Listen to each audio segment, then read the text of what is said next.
julio de 2011, Emily Carter, maestra de primaria de 28 años, emprendió su última caminata. Desapareció en el Sendero de los Apalaches, en las grandes montañas humeantes, una de las zonas más densas y peligrosas del este de Estados Unidos. 3 días después, cuando Emily no regresó, sus amigos llamaron a la policía. Los buscadores encontraron su tienda, su saco de dormir y su mochila colgados de la rama de un árbol, demasiado alto para que lo hubiera hecho ella misma. Los perros perdieron el rastro cerca de una gran roca. En aquel momento, nadie sabía que su cuerpo estaría colgado a unos kilómetros de allí, en una gruesa cadena atada a un viejo roble en el corazón de las montañas. El 20 de julio de 2011, hacia las 7 de la mañana, Emily Carter, de 28 años, salió de su apartamento en Charlotte, Carolina del Norte. Llevaba una mochila de color musgo y en el maletero de su Honda Civic azul había una tienda de campaña nueva, un saco de dormir, un mapa y un termo de café. Para ella, este viaje significaba una escapada, del trabajo, del ruido, de sí misma. Tras una ruptura y meses de insomnio, necesitaba el silencio que solo el bosque puede proporcionar. Estaba planeando una excursión de 3 días por el Sendero de los Apalaches, un tramo que pasa por las grandes montañas humeantes. La ruta era conocida y popular, pero debido a los cambios de altitud y a la densidad del bosque, se consideraba difícil incluso para excursionistas experimentados. Emily se preparó con antelación, hizo un horario, consultó el pronóstico y marcó en el mapa los lugares donde pasaría la noche. Antes de salir, llamó a su mejor amiga Jessica. La vocecita del teléfono era tranquila. «Solo me voy 3 días. Quiero estar desconectada», dijo. «¿Estás sola, verdad?», preguntó Jessica. «Sí, estoy sola, pero es un trayecto corto, estaré bien». Hacia las 9 de la mañana, entró en una gasolinera cerca de la ciudad de Gatlinburg, en las afueras del Parque Nacional. Una cámara de vigilancia la grabó repostando, comprando una botella de agua y una bolsa de frutos secos. La cajera recordó más tarde que la chica era simpática, tranquila y no mostraba signos de ansiedad. Este fue el último registro en el que se la vio con vida. El camino hacia el inicio de la ruta ascendía a través de la niebla y las laderas de abetos. Más tarde, otro excursionista, un hombre de mediana edad de Virginia, diría que vio a Emily sobre las 11 en el puesto de información. Estaba de pie con un mapa, mirando las nubes que se deslizaban por la ladera, y dijo: «Parece que va a llover». Le contestó que despejaría por la tarde y no volvió a verla. Hacia el mediodía, efectivamente, las nubes se espesaron y llovió brevemente sobre las montañas. 2 excursionistas que caminaban por la parte baja del sendero dirían más tarde que se encontraron con una mujer con un impermeable gris claro, que caminaba deprisa y segura. Uno de ellos recuerda su paso tranquilo y firme, sin pánico ni fatiga. Emily debía ponerse en contacto esa misma tarde. Había planeado escribir un breve mensaje cuando encontrara un lugar donde dormir, pero la señal en la zona era débil y su teléfono, como se comprobaría más tarde, había muerto durante el día. A la mañana siguiente, su amiga le envía el primer mensaje y no obtiene respuesta. Emily no regresó a casa el domingo por la tarde. Su escuela, donde daba clases, se da cuenta de su ausencia el lunes. Sus compañeros intentan llamarla, pero es en vano.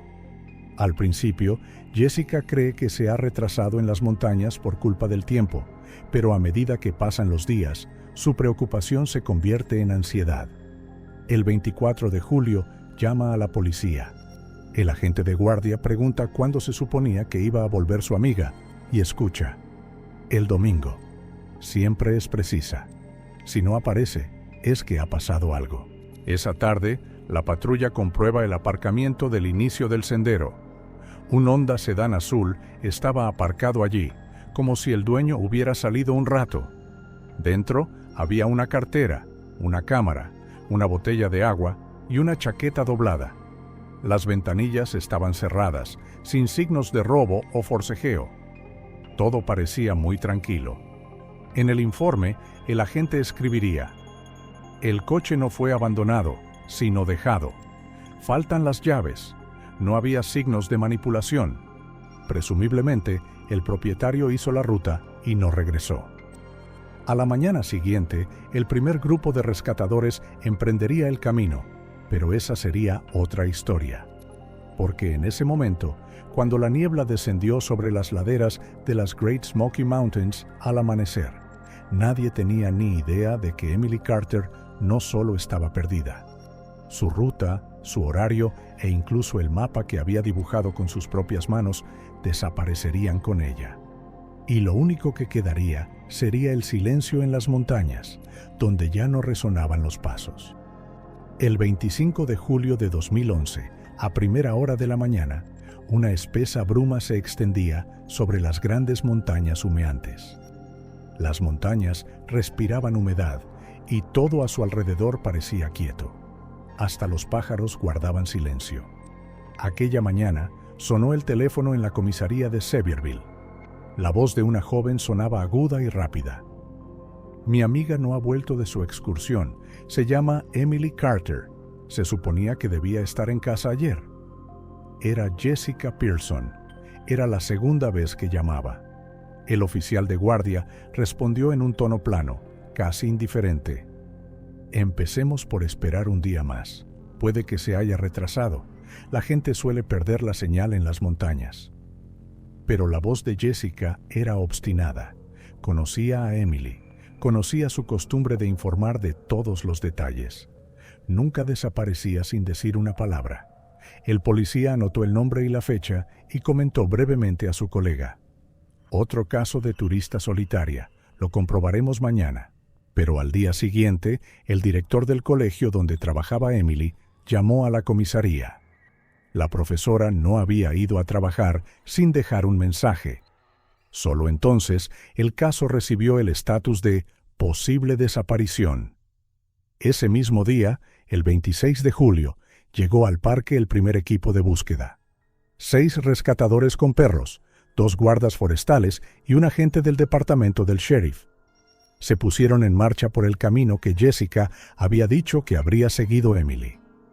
La lluvia de los días anteriores había dejado charcos y un fuerte olor a musgo húmedo. La niebla persistía entre los abetos y el sonido de sus pasos se ahogaba en el aire húmedo. Durante el primer kilómetro del viaje, solo encontraron pequeños rastros: hojas arrugadas, un trozo de plástico de un paquete de comida. Uno de los perros siguió brevemente el rastro, pero lo perdió cerca de un árbol caído. Por la tarde, los rescatadores llegaron a un punto donde el rastro se bifurcaba en 2 direcciones, hacia el arroyo Maple Falls y hacia un antiguo refugio de caza. Eligieron la primera ruta. A unos cientos de metros de la bifurcación, el perro volvió a ponerse alerta, aulló y se detuvo cerca de un árbol. Una mochila de color musgo colgaba de una gruesa rama, a unos 2 metros de altura. Tardó un rato en darse cuenta.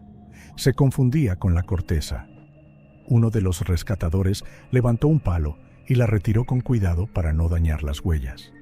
Dentro estaban las pertenencias de Emily: un botiquín de primeros auxilios, una linterna, un pequeño cuaderno, comida y documentos. Todo parecía limpio, seco y cuidadosamente empaquetado.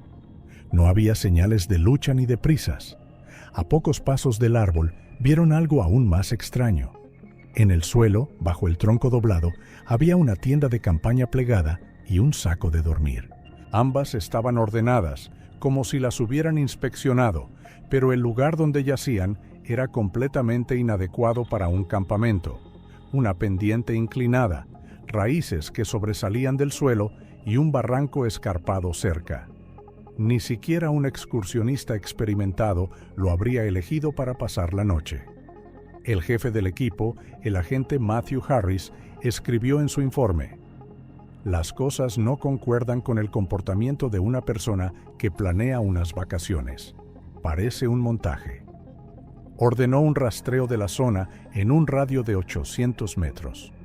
Por la tarde, la lluvia cubría el valle.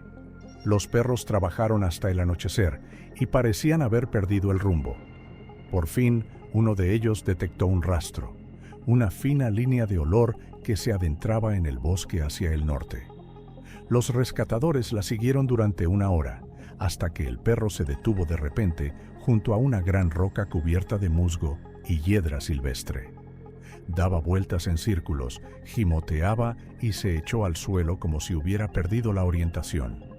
Los agentes rodearon la roca por todos los lados, pero no encontraron nada, ni un trozo de tela, ni una huella de zapato, ni una marca de arrastre.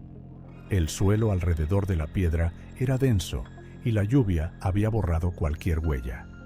Esa tarde volvieron a la base sin resultados. Los días siguientes se amplió la búsqueda. Voluntarios y 2 grupos más con perros rastreadores se unieron a la operación. Utilizaron cámaras térmicas, peinaron barranco tras barranco, revisaron las orillas de los ríos y los antiguos refugios para turistas. No aparecieron nuevas huellas.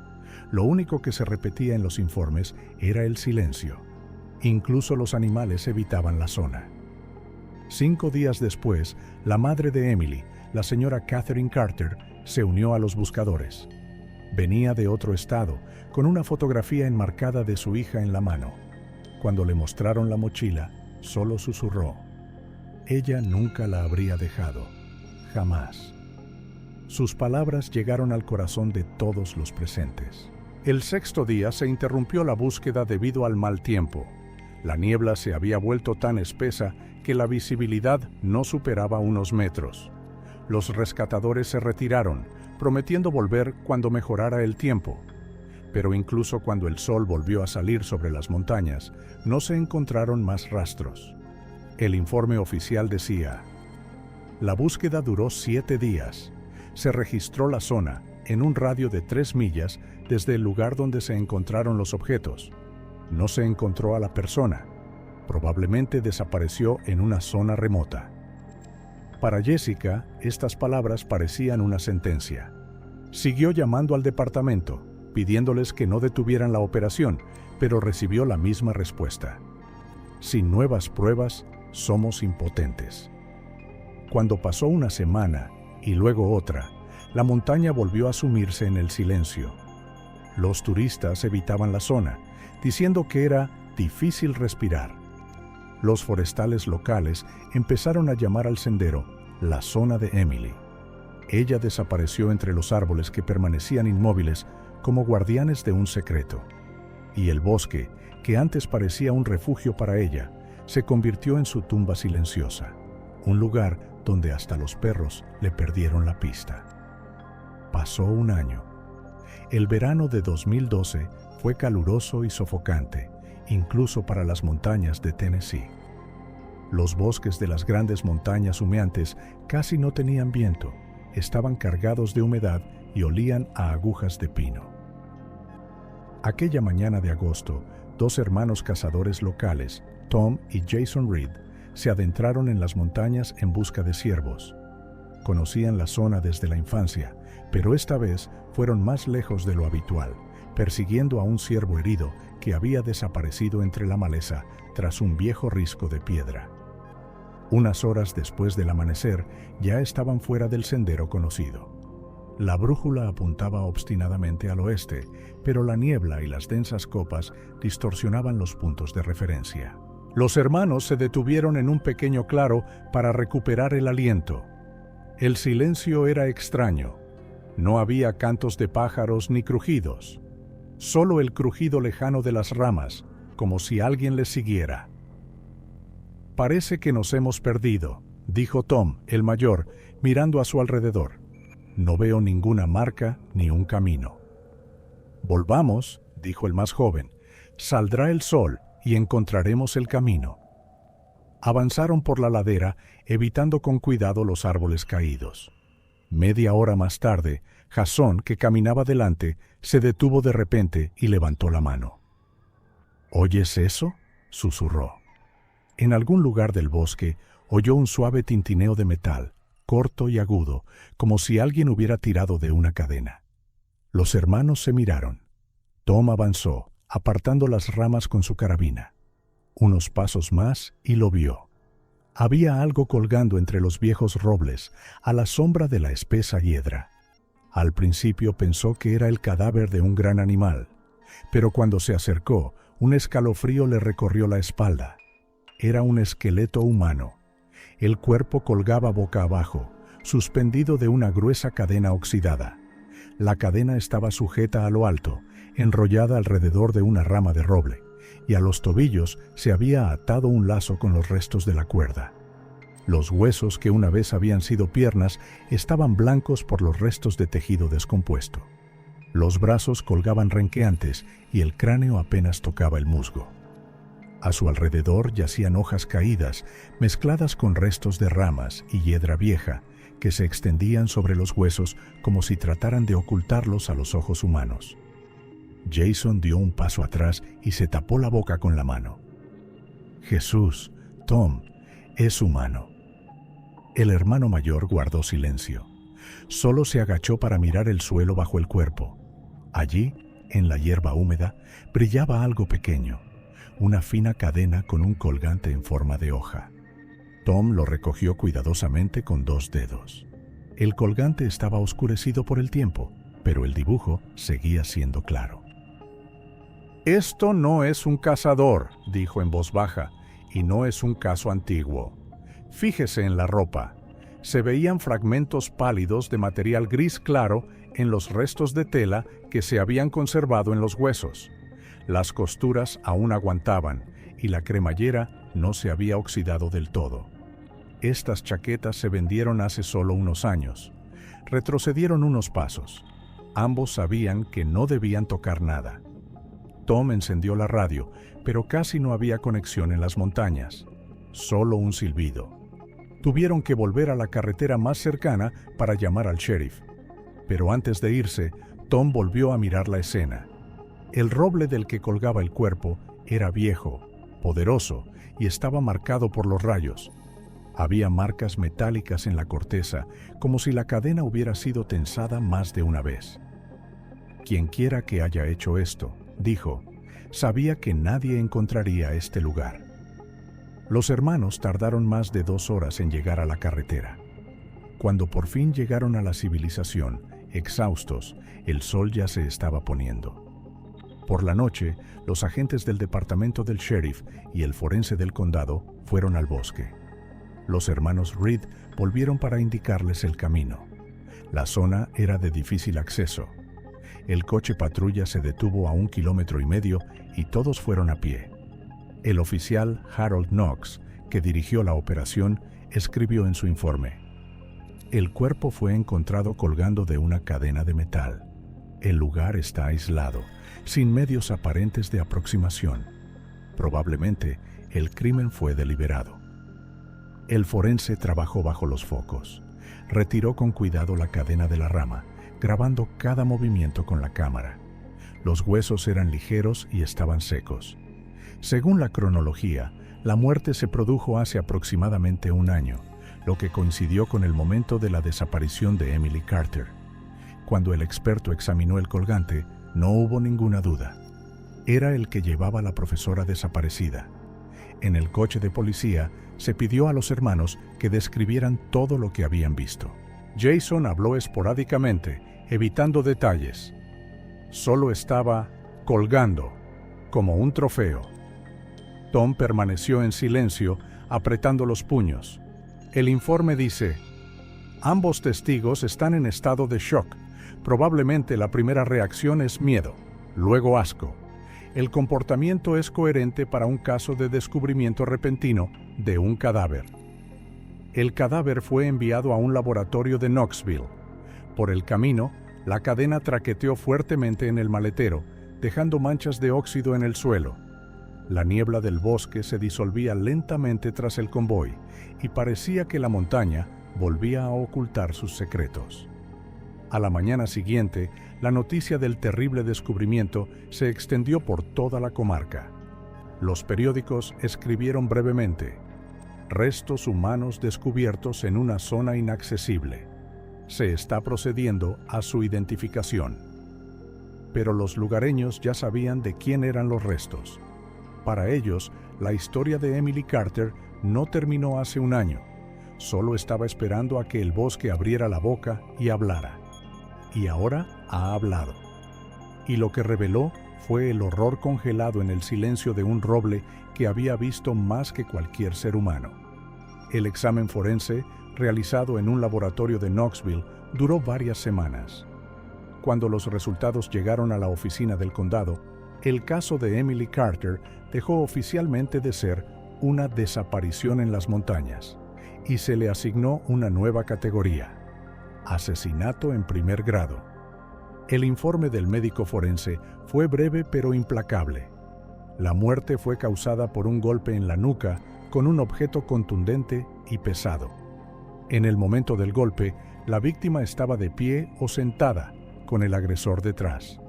No había signos de defensa. Esto solo significa una cosa: el ataque fue repentino. Tras la muerte, el cuerpo fue colgado boca abajo. No había lesiones en los huesos que indicaran agonía o lucha. La cadena utilizada para sujetar el cuerpo a la rama parecía de fabricación casera, soldada a mano con diferentes tipos de metal. Algunos eslabones tenían distintos grosores e incluso distintos grados de corrosión. Los expertos sugirieron que podría haberse fabricado con materiales de desecho, posiblemente en una instalación técnica o de construcción. El detective asignado al caso era Harold Brooks. Ex militar, llevaba más de una década en el departamento y tenía fama de no tolerar lo desconocido. En julio, cuando se confirmó oficialmente el asesinato, llegó al lugar de los hechos. La zona forestal donde se encontró el cadáver seguía siendo inaccesible y tuvo que caminar durante varias horas. Brooks lo examinó todo por sí mismo: un viejo roble, hiedra, fragmentos de raíces. Aún podía ver los agujeros en el suelo de los trípodes que se habían utilizado para sostener la iluminación durante la recuperación de los restos. Se quedó en silencio, mirando la rama donde había estado colgado el cuerpo hacía un año. Según él, había un silencio sepulcral alrededor que no pertenecía a la naturaleza. En el informe señaló: el autor actuó metódicamente. El lugar fue elegido con cálculo. No fue un ataque al azar. El primer paso fue cotejar las pruebas con las bases de datos de casos anteriores. No había nada similar en la columna de cadenas. Este tipo de metal no se utilizaba en productos domésticos. Algunos de los eslabones tenían marcas industriales que se utilizaban en instalaciones técnicas, en particular en la instalación de torres de comunicación y estructuras metálicas temporales. Esta fue la primera pista. En agosto, el detective se puso en contacto con el Departamento de Protección Laboral. Le confirmaron que, efectivamente, hacía un año, un equipo temporal de una empresa privada de telecomunicaciones había estado trabajando en la zona de las grandes montañas humeantes para instalar torres de comunicaciones en zonas montañosas. El campamento estaba situado a unos 5 kilómetros de donde más tarde se encontró el cadáver de Emily. El equipo no tenía permisos oficiales, solo los guardabosques locales que habían visto el solo guardabosques locales que vieron varias furgonetas y generadores. Una vez terminado el trabajo, los hombres desaparecieron, dejando tras de sí solo un montón de chatarra y marcas de ruedas. Brooks empezó a buscar empleados que pudieran haber estado en el campamento en aquel momento. Los archivos de la empresa resultaron estar incompletos. El propietario explicó que los documentos se habían quemado en un incendio en el almacén. No obstante, el detective consiguió encontrar a varios antiguos instaladores que accedieron a mantener breves conversaciones telefónicas. Uno de ellos, un técnico llamado Colin Martin, recordó que su capataz era un tipo extraño, estricto, explosivo y propenso al aislamiento. No permitía que los trabajadores se alejaran del campamento y a menudo decía que hay ojos en el bosque.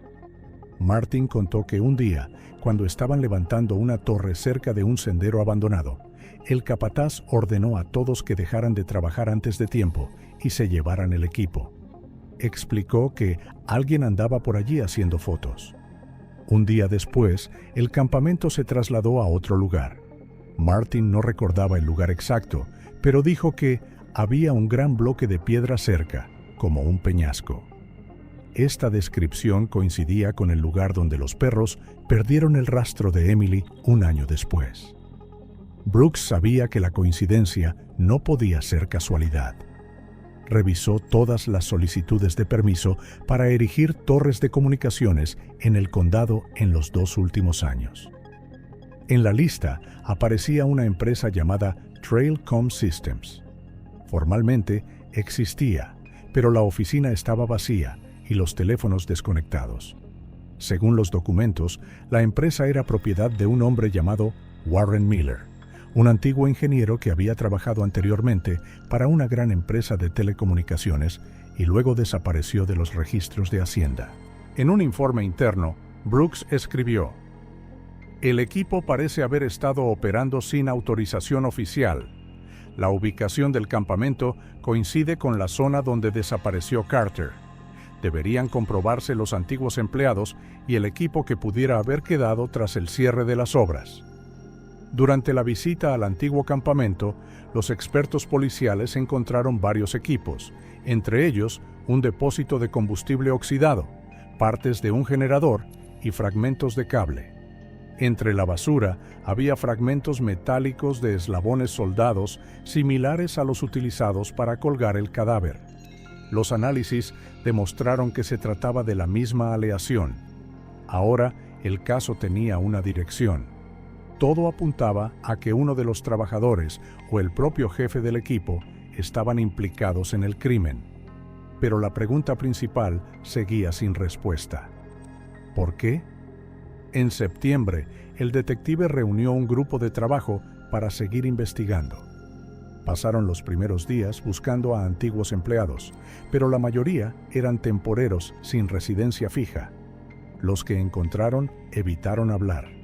Uno dijo brevemente: "No queremos tener nada que ver con eso. Era un mal sitio. El jefe nos prohibió incluso hablar de ello". Tras esta conversación, Brooks anotó una sola frase en su cuaderno: "Si alguien te prohíbe hablar, es que hay algo que callar". La investigación entraba en una nueva fase. Empezaron a buscar de nuevo en el bosque, que había permanecido en silencio durante un año. Pero esta vez, no en busca de la turista desaparecida, sino de la persona que la dejó colgada en silencio. En octubre de 2012, la investigación del caso de Emily Carter recibió su primer gran avance. Tras semanas de búsqueda infructuosa de antiguos miembros del equipo de telecomunicaciones, el detective Harold Brooks recibió una llamada telefónica desde Memphis. El hombre, que se presentó como Luis Méndez, fue breve. "Solía trabajar para el tipo que estás buscando, pero no quiero meterme en problemas". Aceptó reunirse solo con la condición de que no se hiciera pública su identidad. El encuentro tuvo lugar en un motel de la autopista. Méndez era delgado, con ojos cansados, y hablaba con un fuerte acento. Explicó que era originario de Honduras y que había trabajado durante varios años en diversos empleos estacionales en Estados Unidos. En el verano de 2011, fue contratado a través de un intermediario para trabajar como aguador y mecánico en un campamento donde se estaban instalando torres de comunicación. Según él, el jefe del campamento era un hombre llamado Warren. No sabía su apellido. Méndez lo describió como un americano grande y rudo, de pelo oscuro y voz áspera. Warren lo controlaba todo: la distribución del trabajo, la comida, incluso el movimiento de la gente. Mantenía a los trabajadores en constante temor, amenazándoles con el despido o, como él decía, con desaparecer sin dejar rastro. Méndez cuenta que el campamento estaba en medio de la nada, con unos cuantos remolques, un generador y cobertizos para herramientas. Por las noches, los hombres cocinaban alrededor de una hoguera, pero el líder casi nunca se sentaba con ellos. A menudo desaparecía en el bosque durante unas horas y regresaba después de medianoche, cuando todos dormían. Una vez regresó cubierto de barro y ordenó que nadie saliera de los remolques al anochecer. Mendes recordó que a finales de julio, los días posteriores a la desaparición de Emily, el comportamiento de Warren cambió radicalmente. Se volvió desconfiado, agresivo y obligó a la gente a reconstruir parte del campamento. Colgó cadenas metálicas en varios árboles con sus propias manos, diciendo que era para protegerse de los animales salvajes. Sin embargo, nadie le vio nunca utilizarlas. Uno de los trabajadores, un anciano mexicano llamado Alejandro, susurró entonces: «Estas cadenas no son para los animales».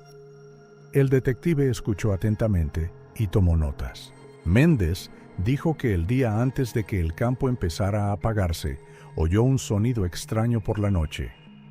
De los barrancos donde se encontraban los generadores salían pequeños gritos.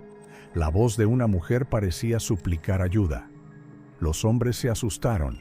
Algunos querían ir a ver, pero Warren salió del remolque con una escopeta y ordenó a todos volver al trabajo o recoger. A la mañana siguiente, caminaba hoscamente, no hablaba con nadie y exigía silencio. Muchos detalles del relato de Mendes coincidían con las conclusiones de la investigación: la hora, el lugar, incluso la descripción de las cadenas. Pero lo más importante es que, tras el incidente, desaparecieron varias herramientas del almacén: un mazo, una pala, una cadena y un pequeño gancho metálico. En aquel momento, nadie prestó mucha atención a esto, pero ahora estos objetos sonaban como piezas de un rompecabezas. Mendes repitió varias veces que tenía miedo. Le temblaban los dedos al recordar cómo Warren había amenazado a los trabajadores. Si alguien abre la boca, acabará como ese turista. Recordaba esta frase al pie de la letra. Fue pronunciada en una reunión cuando alguien intentó preguntar por qué se estaba disolviendo la tripulación. El detective Brooks comprobó cuidadosamente el testimonio. Cuando regresó al departamento, envió inmediatamente una solicitud al Servicio de Migración para averiguar quién podía haber trabajado en el campamento. Pocos días después, se confirmó que la mayoría de ellos eran inmigrantes ilegales y habían abandonado el país inmediatamente después de finalizar su contrato. Mendes fue probablemente el único que se atrevió a hablar. Un extracto de su testimonio se conserva en el informe del interrogatorio. Era extraño, no bebía, no reía. Decía que había que respetar el bosque porque lo ve todo. Cuando mi mujer desapareció, se paseaba con una pistola y miraba a todo el mundo, como si buscara a alguien que pudiera avisar a la policía. Por la noche le oí soldar algo, como metal contra metal. Entonces aparecieron esas cadenas. Brillaban al sol y nadie entendía por qué las colgaba. Brooks informó de sus hallazgos a la dirección. El informe interno fue breve. El presunto líder de la cuadrilla ilegal ha sido identificado. Se llama Warren, de apellido desconocido. Se desconoce su lugar de residencia. Las pruebas confirman su posible implicación en el asesinato de Carter. A pesar de su miedo, Mendes accedió a firmar el protocolo. Antes de irse, le dijo al detective: «Si lo encuentra, manténgase alejado. No es solo un ser humano. Cree que está haciendo algo bien». Después de irse, Brooks se sentó sobre el expediente del caso durante mucho tiempo. Cada detalle, la cadena casera, los gritos, la falta de permisos, las herramientas desaparecidas, se sumaba a un panorama desolador. El bosque, que había permanecido en silencio durante un año, empezaba a hablar. Y cada palabra sonaba como la voz del miedo de los que vieron, pero no se atrevieron a contar. Al día siguiente, Brooks ordenó comprobar los archivos de las empresas que trabajaban en la región bajo contrato de Trailcom Systems.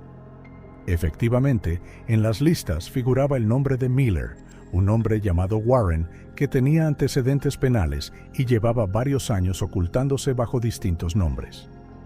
Pero en aquel momento, el detective no sabía hasta dónde llegarían estos rastros. A finales de noviembre de 2012, la investigación del caso de Emily Carter fue más allá del condado. A raíz del testimonio de Luis Méndez, el detective Harold Brooks inició una búsqueda en los archivos de las empresas que habían suscrito contratos temporales con contratistas de telecomunicaciones. En la base de datos del Departamento de Trabajo se encontró un nombre que coincidía con la información del testigo: Warren Miller. Según los documentos, nació en Ohio, estudió ingeniería eléctrica y trabajó en el sector de las comunicaciones. En 2005 fue condenado por agresión con arma, cumplió su condena y salió en libertad condicional. Después de eso, cambió con frecuencia de lugar de residencia, trabajó con contratos de corta duración y no dejó ningún contacto permanente.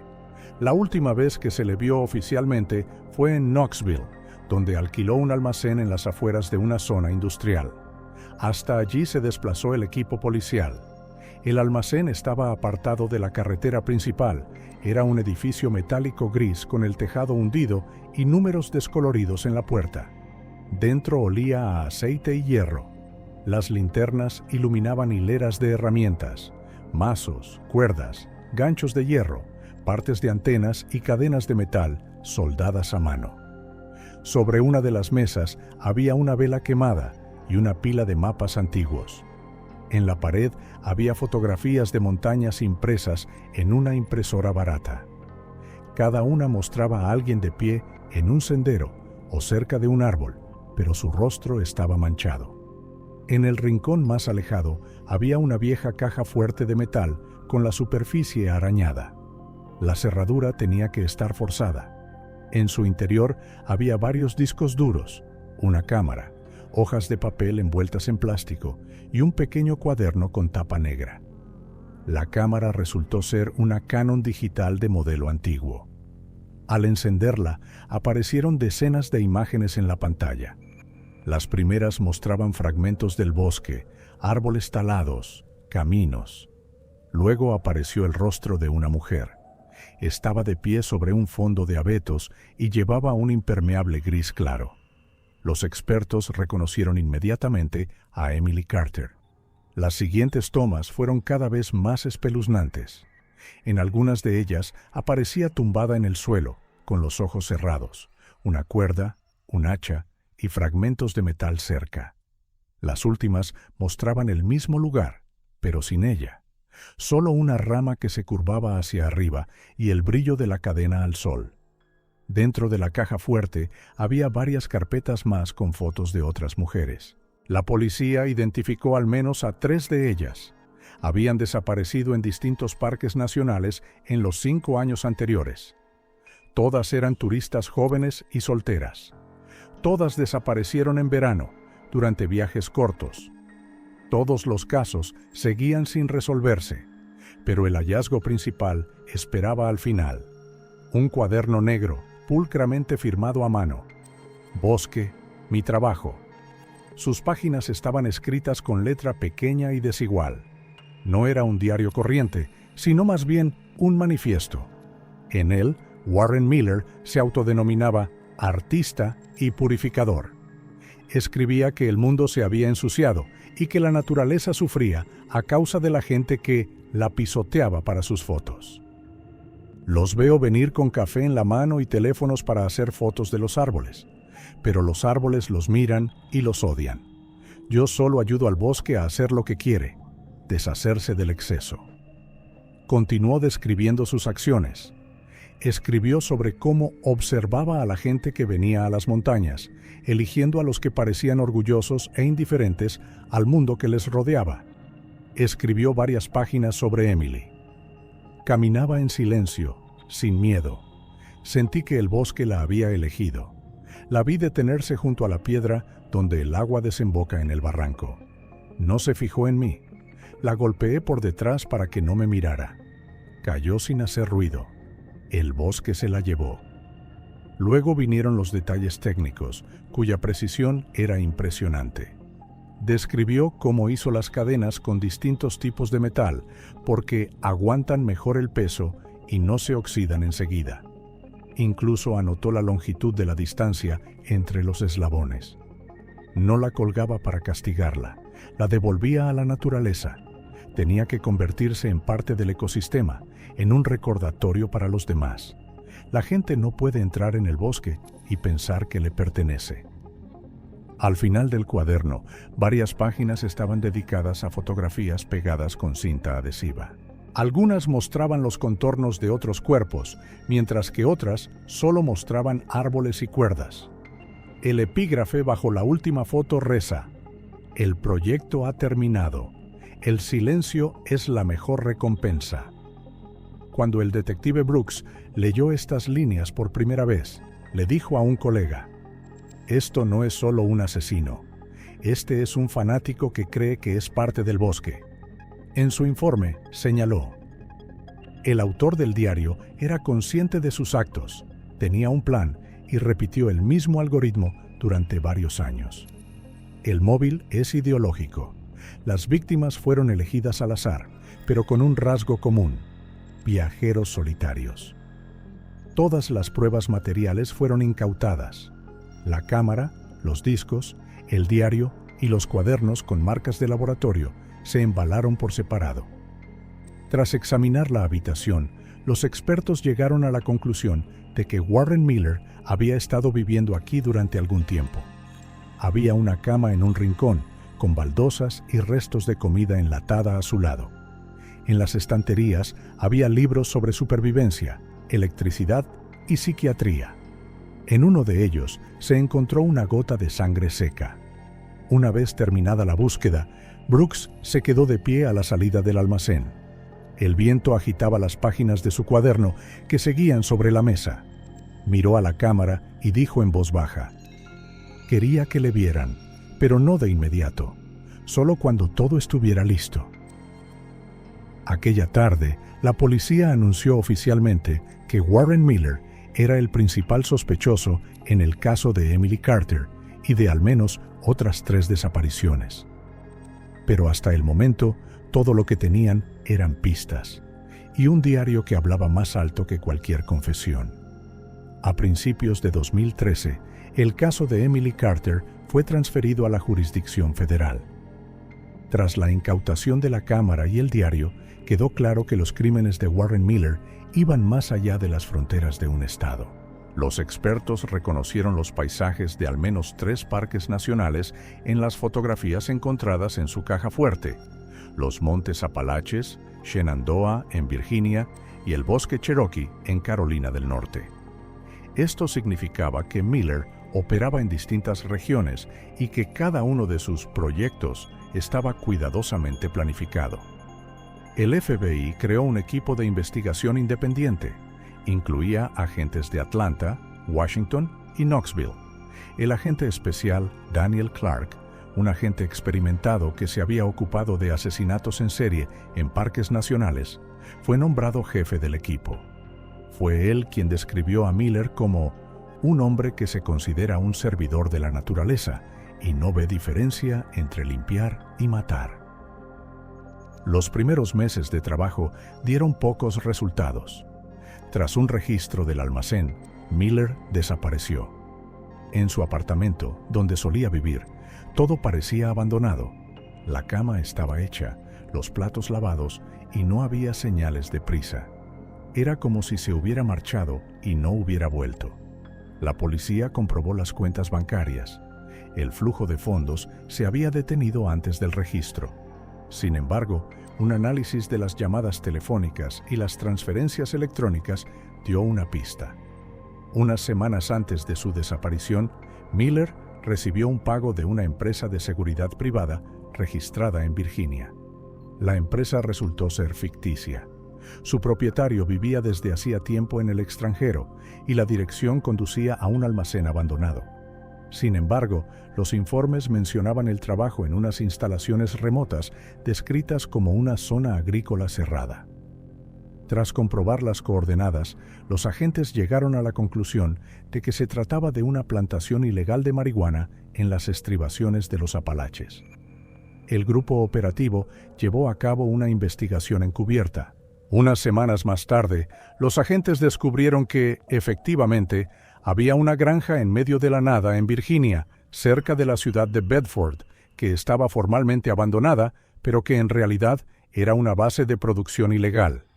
El camino hasta allí atravesaba la espesura, donde no había cobertura de telefonía móvil y solo era posible llegar en todo terreno. Los lugareños decían que allí vivía un hombre con una cicatriz en la cara y todo el mundo lo evitaba. Cuando los agentes recibieron las primeras fotos tomadas con drones, no hubo dudas. Las imágenes mostraban a un hombre alto, vestido de camuflaje y con un rifle. Patrullaba el perímetro del lugar, a veces hablando solo. Se llamaba Warren Miller. El nombre en clave de la operación era Smoke. Se había planeado durante casi un mes. El objetivo era capturar vivo al sospechoso, sin permitir el contacto con el fuego. En la operación participaron la Unidad de Respuesta Rápida del FBI y el Departamento Local del Sheriff. El día de la detención estaba previsto para la mañana del 6 de marzo. A las 5 todavía estaba oscuro. Los agentes tomaron posiciones alrededor de la granja, bloqueando todas las entradas. El dron sobrevoló el césped donde estaba aparcado el remolque. Solo se veía una figura en la cámara térmica. Miller estaba durmiendo dentro. El comandante dio la señal. 2 agentes fueron los primeros en acercarse. Actuaron en silencio, pero en ese mismo momento una luz parpadeó en el remolque. Miller, como si presintiera el peligro, salió por la puerta empuñando un rifle. El foco le iluminó la cara. Dio 2 pasos hacia adelante, gritó: «No se puede parar lo que ha empezado», y apretó el gatillo. Los disparos resonaron en el aire. En respuesta, las fuerzas especiales abrieron fuego contra las ruedas de su coche para impedir que escapara. Tras un breve enfrentamiento, Miller tiró el arma y se tendió en el suelo. Le temblaban las manos, pero mantenía la calma. A las preguntas de la gente, se limitó a decir: «El bosque sabe que hice lo correcto». En el registro del remolque se encontraron varios objetos: una escopeta, un cuchillo, unas pinzas metálicas, un bidón de combustible y otro cuaderno negro. En la portada estaba la misma frase firmada: «Trabajo en curso». Dentro hay anotaciones hechas en los últimos meses. Esta vez escribió brevemente, en fragmentos, como si sus pensamientos estuvieran dispersos. «Fui a un nuevo bosque. Creen que me han detenido, pero los árboles hablan más. El fuego purificará incluso a los que se esconden tras la forma». En las últimas páginas hay dibujos esquemáticos de montañas y puntos marcados con cruces. Los expertos han reconocido que estas coordenadas pueden corresponder a los lugares de otras desapariciones, pero aún no se ha comprobado. Tras su detención, Miller fue trasladado al Centro de Detención Federal de Roanoke. Durante el traslado, permaneció en silencio y solo habló una vez: «Hice lo que temían que hiciera.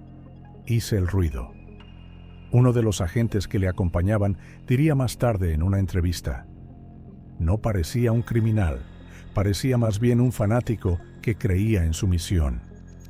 Cuando fue fotografiado para el dossier, se le veía claramente una vieja cicatriz en la mejilla izquierda, detalle descrito por testigos del campo. El comunicado de prensa del FBI decía: «Se ha detenido a un sospechoso de una serie de asesinatos en parques nacionales. Se han encontrado pruebas en su poder que indican una conexión con varios casos sin resolver. La investigación continúa». Para Harold Brooks, este momento era la culminación de 2 años de trabajo. Viajó personalmente a Virginia para asegurarse de que la detención se realizaba sin contratiempos. De pie fuera del remolque, que aún olía a grasa y a humo de pólvora, miró hacia la oscura línea del bosque y dijo a los periodistas: «Este hombre convirtió la naturaleza en su arma, pero incluso el bosque más oscuro acaba revelando quién se esconde allí». El informe del FBI señalaba que la detención se produjo sin víctimas. Sin embargo, en la mente de muchos agentes estaba la sensación de que este no era el final, porque el bosque en el que Warren Miller había vivido durante tantos meses parecía demasiado tranquilo, como esperando que su historia continuara sin él. El juicio de Warren Miller comenzó en septiembre de 2014 en el Tribunal Federal de Roanoke, Virginia. Fue uno de los casos más sonados de los últimos años. La sala estaba abarrotada de periodistas, familiares de las víctimas y representantes de las ONG que se habían ocupado de los viajeros desaparecidos. Las 8 semanas de vistas se convirtieron en una meticulosa reconstrucción de lo que Miller llamó su arte. El fiscal comenzó su discurso sin preludios. Las fotos encontradas en la caja fuerte aparecieron en la gran pantalla. Tomas del bosque, cuerdas, fragmentos de cuerpos. Luego aparecieron las páginas del diario donde el acusado escribía sobre la limpieza de la naturaleza. Cada pasaje fue leído en voz alta. La sala estaba tan silenciosa que solo se oía el susurro de las páginas. Esto no es una filosofía, dijo el fiscal. Es un sistema de asesinato, frío y repetitivo. Planeó, observó y actuó. Sus notas no son tonterías, sino un calendario del crimen por horas. La defensa construía una línea diferente. Los abogados defensores argumentaron que el acusado sufría paranoia y no podía ser consciente de sus actos. Presentaron certificados sobre el tratamiento de Miller en su juventud, extractos de evaluaciones psiquiátricas y testimonios de antiguos colegas que le calificaban de extraño pero no malvado. Sin embargo, los peritos psicólogos convocados por la acusación fueron inequívocos. Miller era consciente de lo que hacía. Sus notas mostraban una clara secuencia de pensamiento, planificación y satisfacción con el resultado. Uno de los expertos dijo: "No está enfermo, está convencido". Este es el tipo de pensamiento más peligroso, cuando el crimen se convierte en una forma de fe. En la 4ª semana, Jessica Pearson, amiga de Emily Carter, tomó la palabra. Habló con sencillez, sin papeles. Emily buscaba la paz y encontró la muerte. Era una persona amable y confiada. No quiero oír que su asesino está loco. Él sabía lo que hacía. Esperaba que estuviera sola. Y lo hizo con calma. Cuando el fiscal leyó la parte del diario en la que Miller describía el momento del golpe en la nuca, varias personas de la sala se retiraron. El juez hizo una breve pausa, tras la cual continuó el juicio. Además de Emily, había otras 3 mujeres en las fotografías. 2 de ellas eran turistas que habían desaparecido en distintos estados, y la tercera no pudo ser identificada. Para cada una de ellas, la fiscalía presentó una acusación separada en el caso. Todas las pruebas, ADN, materiales de la caja fuerte, grabaciones de las cámaras, pintaban un cuadro irrefutable. El fiscal dijo en su alegato final: "No estamos tratando solo con un asesino. Se trata de un hombre que utilizó la naturaleza como coartada. El bosque no habla, y él lo sabía. Pero hoy el bosque habló. A través de estas fotografías, a través de estas pruebas, a través de la memoria de los que ya no regresaron de sus senderos". Cuando se dio la palabra al acusado, éste se negó a pronunciar un largo discurso. Se limitó a levantar la cabeza y decir: "Usted no entiende que hice esto en aras del equilibrio. Quite el ruido que usted mismo creó". El juez me pidió que no hiciera comentarios. Tras una breve deliberación, el jurado emitió un veredicto de culpabilidad en todos los cargos. Miller fue condenado a cadena perpetua sin posibilidad de libertad condicional. El juez subrayó en su veredicto: "Tus acciones no fueron de limpieza, sino de destrucción. Destruiste la vida y la paz. Y ahora, tu silencio será eterno". Cuando se anunció el veredicto, Jessica permaneció en la sala junto a la madre de Emily. No lloró. Se limitó a decir a los periodistas: "Estoy agradecida de que por fin se sepa la verdad, pero su sombra sigue en las montañas". En las semanas siguientes, los agentes federales comprobaron otras coordenadas marcadas en los diarios, pero la mayoría de ellas conducían a lugares desiertos donde nadie había puesto el pie en años. Nunca se encontraron los cuerpos de las demás víctimas. Para los investigadores, el caso se convirtió en un símbolo, la prueba de que, Incluso en la era de la tecnología, la naturaleza puede ocultar sus crímenes más tiempo del que las personas pueden investigarlos. Para las familias fue el final de la espera, pero no un alivio. El caso de Emily Carter se cerró oficialmente en diciembre de 2014. Sin embargo, una nota permaneció en los documentos del FBI. Es probable que no todos los episodios hayan sido identificados. Los lugares de los crímenes potenciales han sido parcialmente identificados. El bosque donde se encontró su cuerpo ha vuelto a la calma. Ahora hay una pequeña lápida con una placa: para los que desaparecieron en busca del silencio. Los turistas se detienen, se quitan el sombrero, pero siguen adelante, porque el silencio de la montaña sigue teniendo algo de inquietante. Este fue el final de la historia de Emily Carter, una mujer que buscaba la paz y se convirtió en un recordatorio de que incluso los lugares más bellos pueden esconder la muerte. Su nombre figura ahora en la base de datos de personas desaparecidas que han sido encontradas. Y su historia está en la memoria de todos los que caminan solos por un sendero donde los árboles miran más tiempo del que queda una huella humana en el suelo.